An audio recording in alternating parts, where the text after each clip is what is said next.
सौभाग्यशाली तोता। बहुत समय पहले की बात है। एक छोटे से गांव के पास एक सुंदर जंगल था। उस जंगल में तरह तरह के पक्षी और जानवर रहते थे। उन्हीं पक्षियों में एक अनोखा तोता भी रहता था, जिसका नाम चिरकू था। चिरकू को लोग सौभाग्यशाली तोता के नाम से जानते थे, क्योंकि जहां भी वह जाता, वहां कोई न कोई चमत्कार हो जाता या किसी की किस्मत बदल जाती। गांव के लोग मानते थे कि अगर चिरकू उनके घर आ जाए, तो उनके जीवन में सुख और समृद्धि आ जाती है। चिरकू हमेशा खुश रहता और अपनी मधुर आवाज में गाने गाता। लोग उसे फल और अनाज खिलाते और उसकी भलाई की कामना करते थे। चिरकू भी गांव के लोगों से बहुत प्यार करता था और जहां भी जाता, खुशियां बांटता।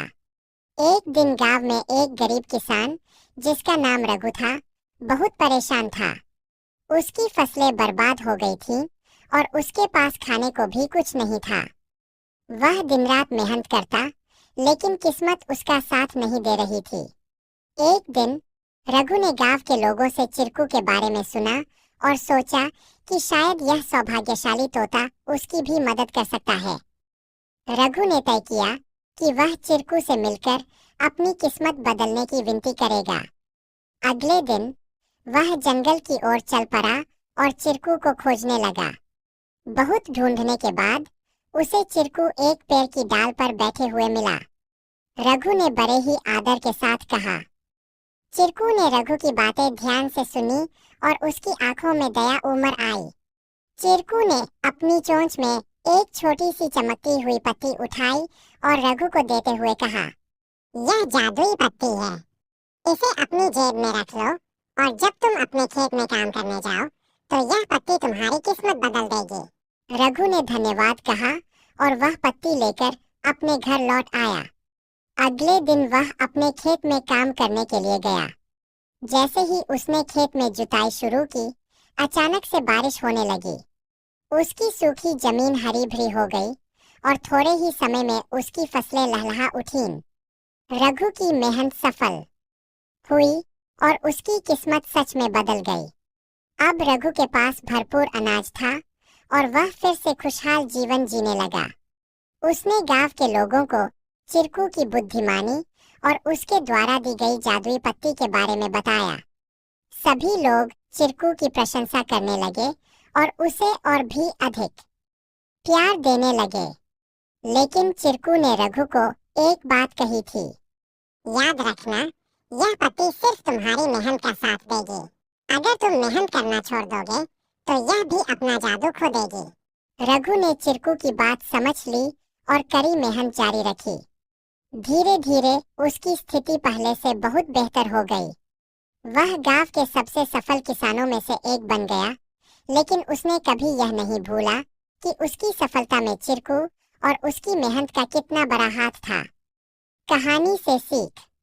इस कहानी से हमें यह सीख मिलती है कि किस्मत भी उन्हीं का साथ देती है जो खुद मेहनत करते हैं।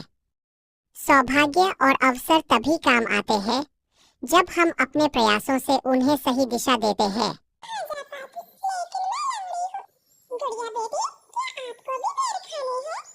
हाँ मम्मा, मेरा दिन तो बहुत है, मगर मैं लंगड़ी हूँ। मेरी बेटी लंगड़ी है तो क्या हुआ?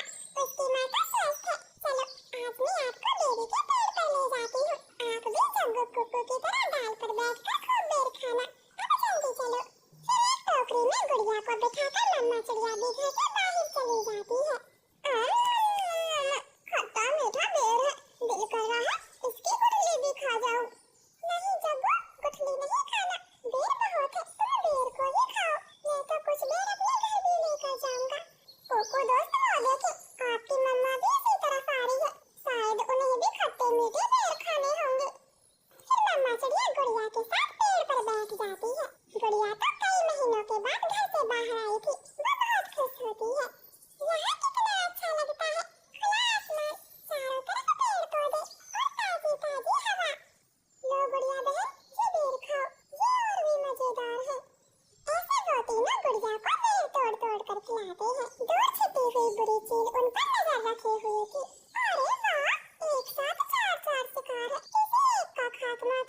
जाएगा, बड़ी तेज भूख लगी है।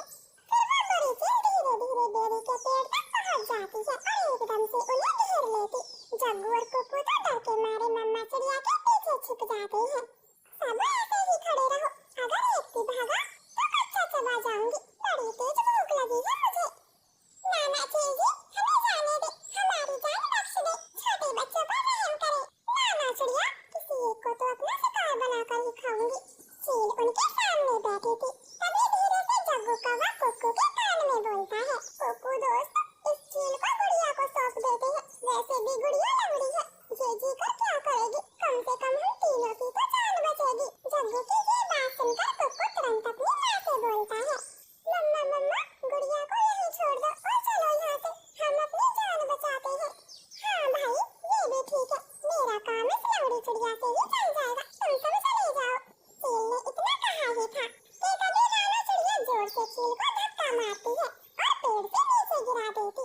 जग्गू कुकू, गुड़िया को साथ लेकर यहाँ से बाहर जाओ, मैं इस चील को आपके पीछे नहीं आने दूंगी, बेटा जल्दी से भागो यहाँ से।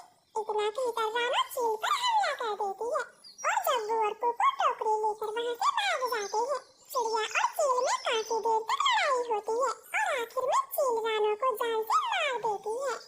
मर गई, छोटी चिड़िया मर गई, मुझसे लड़ने चली थी, अब तेरा मांस मैं मजे से खाऊंगी। कुकू भाई, मम्मा अभी तक घर नहीं आई, मम्मा को चील ने मार दिया है, वरना वो अब तक आ जाती, क्या जरूरत थी मम्मा को वहाँ ले जाने की। भाई, अगर हम वहाँ न होते तो वो बुरी चील आपको खा जाती, आप ऐसा क्यों बोलते हो? नहीं, हम चील के हाथ कभी न आते, वो तो तुम साथ में थी, इसलिए मम्मा ने चील से लड़ाई करने की सोची। तुम लंगड़ी थी ना, माँ को तेरी वजह से मरना पड़ा, अब तू ही माँ की हत्यारन है, समझी? ऐसे कुकू तो गुड़िया को ही दोषी ठहराता है, अब गुड़िया का ध्यान रखने वाला कोई नहीं था। कुकू सारे सारे दिन बाहर घूमता फिरता, वो लंगड़ी बहन का बिल्कुल भी ख्याल नहीं रखता, चाहे वो भूखी हो या फिर प्यासी हो। भाई, सुबह से रात हो गई है, आप मेरे लिए कुछ खाने को नहीं लाए? जंगल में भोजन की कमी हो गई है, अपना पेट भरना ही बड़ा मुश्किल है, ऐसे में तेरे लिए दाना कहाँ से लाता? ऐसा बोलकर कुकू तो सो जाता है। गुड़िया को पूरी रात नींद नहीं आती, क्योंकि वो तो कई दिनों से भूखी थी।